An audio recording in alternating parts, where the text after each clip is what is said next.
మంత్రి బండి సంజయ్ కుమారుడు బండి భగీరథ వ్యవహారం ఇప్పుడు తెలంగాణ రాజకీయాల్లో హాట్ టాపిక్ గా మారింది సార్.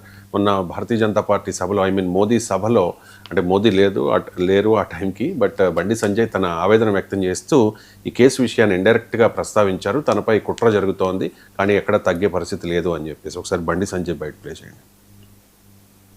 ఏ రోజు కూడా పార్టీ తల వంచుకునే పని చేయనన్నా, ఇలా పార్టీ కోసం పనిచేస్తాం. మేమందరం కూడా ప్రతి భారతీయ జనతా పార్టీ కార్యకర్త జై శ్రీరామ్ భారత్ మాతాకి జై అని నేను భారతీయ జనతా పార్టీ కార్యకర్తలని చెప్పి తలెత్తుకొని సగర్వంగా తలెత్తుకునే విధంగా పనిచేస్తుంది తప్ప పార్టీకి తల వంచే పని చేయనన్నా. చాతగాని మూర్ఖులు, ధైర్యంగా రాజకీయంగా ఎదుర్కోలేని దద్దమ్మలు ఇలా ఏదో చేసి బండి సంజయ్ని కానీ భారతీయ జనతా పార్టీని ఇబ్బంది పడితే నేను ఫామ్ హౌస్ లో ఎలుకని కాదన్నా, నేను నా అయ్య పేరు చెప్పి రాజకీయాలు రాలేదన్నా, నా తాత పేరు చెప్పి రాజకీయాలు రాలేదన్నా, ఏదో జెండా పెట్టి అంటే రాలేదన్నా.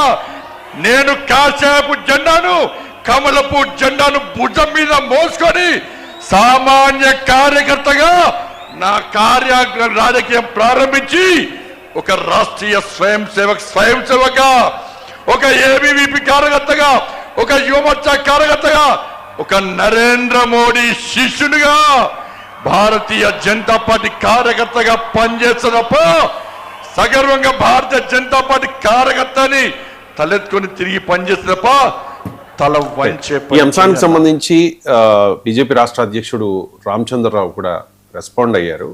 రామచంద్రరావు గారు, కుటుంబంలో జరిగినటువంటి ఒక ఇన్సిడెంట్ పార్టీకు అది సాయం లేదు.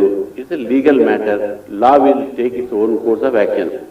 బండి సంజయ్ గారు మా నేత, మా మినిస్టరు, ఆయనకు ఈ యొక్క దీంతో సేఫ్టీ సంబంధం లేదు.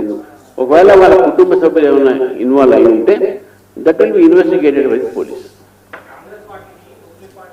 కుటుంబంలో జరిగినటువంటి రైట్. ఈ అంశానికి సంబంధించి బీఆర్ఎస్ నుంచి హరీష్ రావు కూడా మాట్లాడారు సార్. వాస్తవానికి ఈ బండి సంజయ్ ఇష్యూలో బీఆర్ఎస్ ఎక్కువగా విమర్శలు చేస్తోంది. హరీష్ రావు అంటూ ఉన్నారు, సిట్ వేసి ఏంటి ఉపయోగం, కేసును నీరుగార్చే ప్రయత్నంలోనే రేవంత్ రెడ్డి సిట్ను వేశారు అని చెప్పేసి.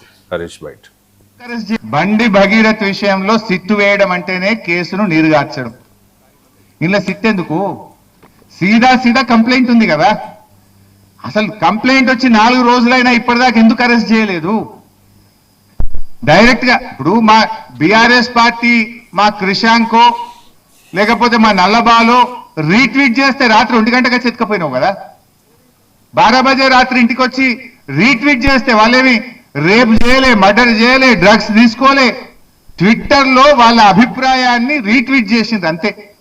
దానికి 1 గంట రాత్రి పోయి బీఆర్ఎస్ కార్యకర్తలను అరెస్ట్ చేసి కేసుల మీద కేసులు పెట్టి పీటీ వారెంట్లు వేసి బెయిల్ రాకుండా లోపల పెట్టిన రేవంత్ రెడ్డి 4 రోజులైనా ఒక రేప్ కేసులో కంప్లైంట్ వస్తే ఇప్పటిదాకా నువ్వు అరెస్ట్ చేయలేదంటేనే నీ కుమ్మక్కు రాజకీయం బయటపడుతుంది.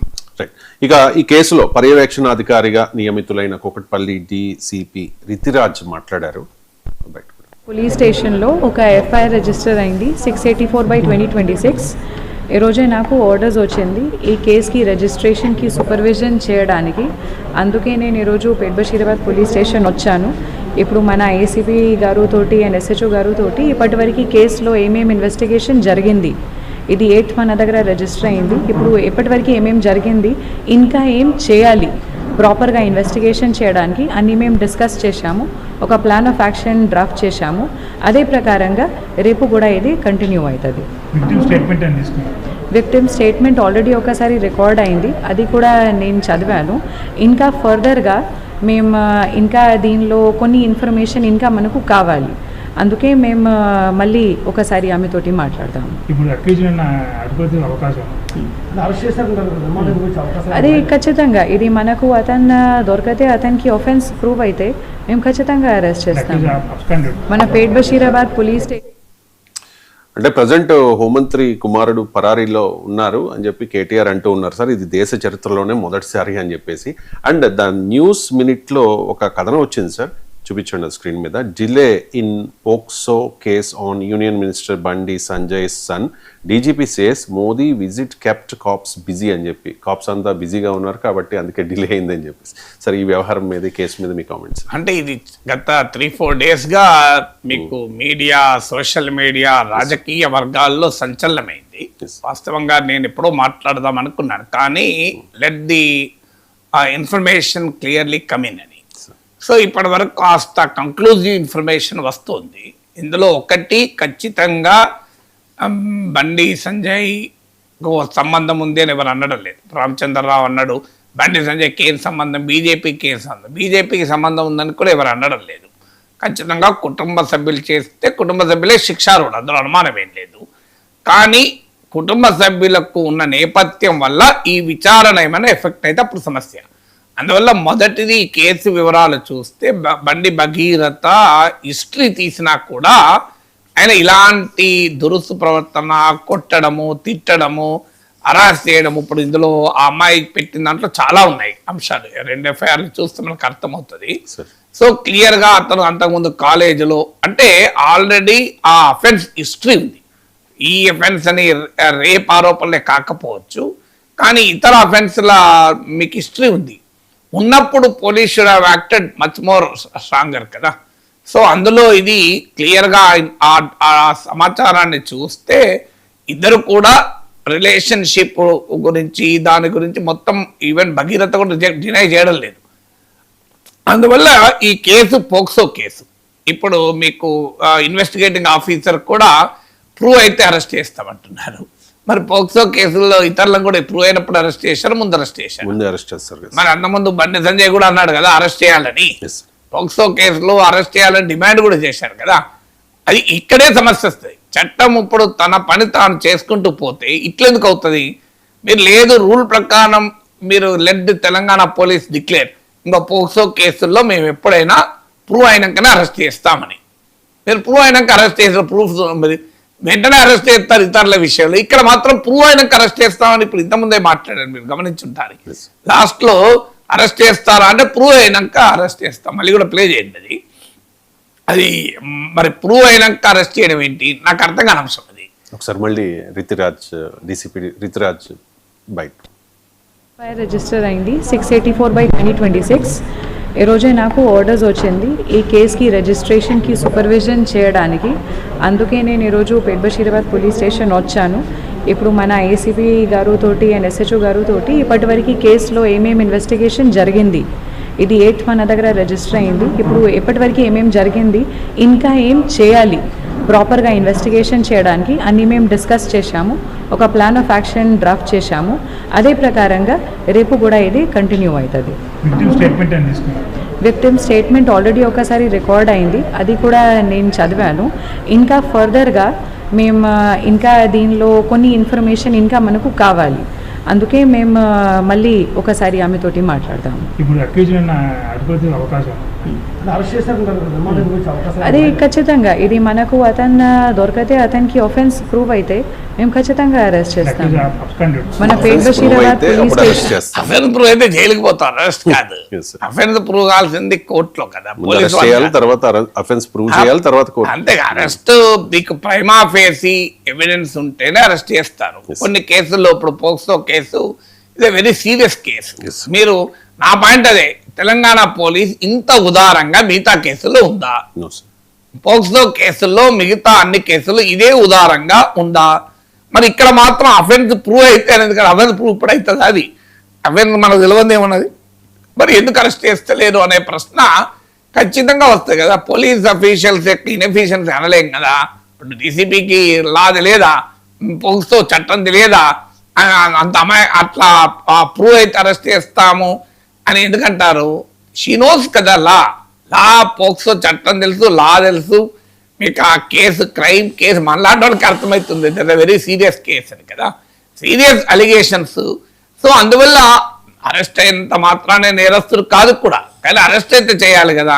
మరి ఎందుకు ఇప్పటి వరకు అరెస్ట్ చేస్తున్నారు? 4 రోజులైనాక కూడా అరెస్ట్ చెయ్యకపోగా ఆ అమ్మాయి పైన ఒత్తిళ్లు కూడా పెరుగుతున్నాయని కూడా ఆ అమ్మాయి కంప్లైంట్లో రాశారు. సో అందువల్ల మీకు అరెస్ట్ చేస్తానికి బేసిక్ ప్రిన్సిపల్స్ ఏంటి? ఒకటి, చట్టానికి దొరకకుండా పోతాడు అనుకున్నప్పుడు అరెస్ట్ చేయాలి. ఆల్రెడీ పరారీలో ఉన్నాడని పేపర్లు రాస్తున్నారు. 2, సాక్షుల్ని ప్రభావితము చేసే పొజిషన్లో నిందితుడు ఉంటే అరెస్ట్ చేయాలి. సాక్షులను ప్రభావితం చేసే పొజిషన్లో నిందితుడు ఉన్నాడు, కేంద్ర హోంమంత్రి, హోంశాఖ సహాయ మంత్రి కొడుకు. 3, సాక్షులకు ప్రమాదం ఉంటే, సాక్షులు కాదు ఇక్కడ మీకు ఏకంగా కంప్లైంట్ చేసిన ఫిర్యాదు చేసిన వారే మా పైన ఒత్తిడి ఉందని కంప్లైంట్ చేశారు. సాక్షుల తర్వాత సంగతి. ఇది 3rd ఫ్యాక్టరు. సో ఇక మిగతా ఏంటి, మీకు ఇంకా ఇంతకన్నా కావాల్సింది ఏంటి?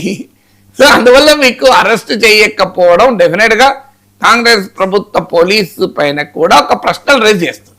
అందులో మీరు అన్నట్లు డీజీపీ కనుక, అంటే నేను బయట చూడలేదు, న్యూస్ మినిట్లో చూశాను, డీజీపీ కనుక మోడీ సెక్యూరిటీ కొరకు మేము బిజీ ఉన్నామంటే అందుకే టీఆర్ఎస్ వాళ్ళు మీమ్స్ తయారు చేసి సర్క్యులేట్ చేస్తున్నారు. ఇక నుంచి మనం ఎవరైనా మర్డర్లు చేసేవారు మోడీ మీటింగ్ చూసుకొని మర్డర్లు చేస్తారు, అత్యాచారాలు చేసేవాళ్ళు ఎవరైనా విఐపీల మూవ్మెంట్ చూసి అత్యాచారం చేస్తారు. రాష్ట్ర పోలీస్ చీఫ్ ఆ రకంగా మాట్లాడితే అంతకన్నా బాధ్యత రాయిత్యం ఏముంటుంది? Can you imagine? So Modi సెక్యూరిటీలో మేము బిజీ ఉండి కేసు పెట్టలేదు అంటే ఎవరు నమ్ముతారు? సో అందువల్ల క్లియర్గా కనబడుతుంది నేరము జరిగినట్లుగా భగీరథ అక్యూజ్డే కాదు, there is a prima facie evidence కనబడుతుంది. అది నిలబడుతుందా, రేపు కోర్టులో నిలబడదా నాకు తెలియదు. నేను కాదు నేరాన్ని రుజువు చేసి శిక్ష విధించాల్సింది, అది న్యాయ వ్యవస్థ చెయ్యాలి. కానీ ఆరోపణలు చూస్తే ప్రైమా ఫేసి జరిగి ఉండే అవకాశం ఉందని. ఎందుకంటే కోర్టులైనా ఎప్పుడైనా బెయిల్ ఇచ్చే ముందు కానీ, పోలీసులు అరెస్ట్ చేసే ముందు కానీ చూడాల్సింది ఏంటంటే ప్రైమా ఫేసి కేసులో ఏమైనా పస ఉందా అని చూడాలి. అది ఫండమెంటల్ ప్రిన్సిపల్. ప్రైమా ఫేసి క్లియర్గా భగీరథ పాత హిస్టరీ తీసినా, 2 ఆయన కూడా కేసు పెట్టాడు చూసినా, క్లియర్గా there is a greater probability. We really don't know ఏం జరుగుతుంది తర్వాత, అది కోర్టులో ఏం తెలుస్తుంది మనకు తెలియదు. కానీ ప్రైమా ఫేసి అయితే, అంటే ప్రాథమికంగా చూస్తే నేరము జరగటానికి అవకాశం ఉంది గనక, అది పోక్సో చట్టం గనక చర్యకు ఎందుకు పోలీసు వెనకాడుతుంది అరెస్టుకు అనే క్వశ్చన్ క్లియర్గా కనబడుతుంది. ఇక 2వది, మరి వారిని ఇన్ఫ్లుయెన్స్ చేయడానికి జరుగుతున్న ప్రయత్నాల గురించి ఆరోపణలు ఉన్నాయి. అన్నిటికీ మించి అమ్మాయి పైన తీవ్రమైన అటాక్ కూడా జరుగుతుంది. ఇప్పుడు అమ్మాయి విక్టిమ్గా ఉన్నప్పుడు సాధారణంగా అమ్మాయిల విషయంలో ఎప్పుడైనా ఇదే జరుగుతుంది. వెంటనే అమ్మాయి క్యారెక్టర్ను క్వశ్చన్ చేస్తూ పెద్ద ఎత్తున కథనాలు వస్తాయి. అది ఏదో మనకు నిజం తెలియదు కానీ, బట్ అఫెన్సివ్ అగ్రెసివ్గా హనీ ట్రాప్ అని మీడియాలో, ప్రధాన స్రవంతి మీడియాలో కూడా, అలాగే సోషల్ మీడియాలో కూడా కౌంటర్ క్యాంపెయిన్ నడుస్తుంది. ఈవెన్ వీడియోలు, ఫోటోలు రిలీజ్ అవుతున్నాయి. బట్ ఏదైనా నేరం ఆఖరికి ఎవరు చేశారో, అమ్మాయిదా అబ్బాయిదా ఇద్దరిదా, అది కోర్టు తేలుతుంది. కానీ ఆ రకంగా ఒక బాధితురాలుగా చెప్తున్న అమ్మాయి క్యారెక్టర్ను అటాక్ చేయాల్సిన, అసాసినేట్ చేయాల్సిన అవసరం లేదు. అది ఎట్టి పరిస్థితుల్లో అంగీకరించకూడదు. 3వది, దీని పాలిటిక్స్తో లింక్ చేయాల్సిన అవసరం లేదు. బండి సంజయ్ కూడా చేస్తున్న తప్పేంటంటే దాన్ని మోడీ బహిరంగ సభలో ప్రస్తావించాల్సిన అవసరమే లేదు కదా. ఒకవైపు రామచంద్రరావు ఏమంటున్నాడు, బీజేపీకి సంబంధం లేదు అంటున్నాడు, బీజేపీకి సంబంధం లేదు, బండి సంజయ్కి సంబంధం లేదు అంటున్నాడు. మరి బండి సంజయ్ ఎందుకు మరి బహిరంగ సభలో ప్రస్తావించాడు? సో దాన్ని ప్రస్తావించాల్సిన అవసరం లేదు. Let the law. ఇప్పుడు రామచంద్రరావు తీసుకున్న స్టాండ్ ఏంటి? చట్టం తన పని తాను చేసుకుంటూ పోతుంది. బండి సంజయ్ కూడా అదే స్టాండ్ తీసుకోవాలి కదా. అఫ్ కోర్స్ ఆయనకు పర్సనల్గా ఎఫెక్ట్ అయ్యే వరకు కాస్త ఎమోషనల్ కావచ్చు, బట్ ఎమోషనల్ సిచ్యువేషన్లోనే కదా పొలిటికల్ మెచ్యూరిటీ చూపెట్టాల్సింది. సో అందువల్ల దాన్ని రాజకీయంగా లింక్ చేసి తన పైన జరిగే రాజకీయ దాడిగా, ఇదే simple case of crime allegation. History గతంలో వీడియోలు కూడా ఉన్నాయి, కాలేజీలో ఎట్లా తిట్టింది, కొట్టిన వీడియోలు కూడా సర్క్యులేట్ అవుతున్నాయి. So there is already an history of offence, may not be the same offence, but ఇలాంటి అఫెన్సెస్, ఇతర రకాల అఫెన్సెస్ చరిత్ర ఉంది. సో ఈ నోస్ కదా what is, he should dealing కదా. నాకేం నా కొడుకైనా తప్పే కదా. ఇప్పుడు మన ధర్మంగా చూసినప్పుడు మనవాడైనా తప్పును తప్పుగానే చూడాలి, సన్ స్ట్రోక్ గురి కాకూడదు. సన్ స్ట్రోక్ గురైతే సమస్యలు, రాజకీయం కూడా ఇబ్బందులు వస్తాయి. అందువల్ల బండి సంజయ్ మరికి ఆయన ఎందుకు ఆ స్టాండ్ తీసుకుంటున్నాడో, అగ్రెసివ్గా తన కొడుకును డిఫెండ్ చేస్తున్నట్లు కూడా కనిపిస్తోంది. దాన్ని పాలిటిక్స్తో లింక్ చేస్తున్నట్టు కనపడుతుంది. ఆ రెండు న్యాయము కాదు, ధర్మము కాదు, పొలిటికల్గా కూడా తెలివైన వ్యూహము కాదు. అందువల్ల మరి ఎందుకు చేస్తున్నాడో తెలియదు. సో ఆటోమేటిక్గా ప్రత్యర్థులు రాజకీయంగా అటాక్ చేస్తున్నారు గనక తాను చేయాల్సి వస్తుందా? బట్ అల్టిమేట్గా it's a case of crime. ఆ క్రైమ్లో చట్టం తన పని తాను చేసుకోవాల్సిందే. చట్టం తన పని తాను చేసుకుంటే అభ్యంతరం ఏంటి? చట్టం ఇతరుల విషయంలోనేమో వెంటనే అరెస్ట్ చేస్తుంది. ఇక్కడ మాత్రం చట్టం మోడీ మీటింగ్ వల్ల బిజీ ఉండి చట్టం ఏం చేయదు, లేదు ప్రూవ్ అయినాకనే చట్టం ఆ పని చేస్తా అంటే ఎవరికైనా అనుమానం రాకపోదు కదా. ఇక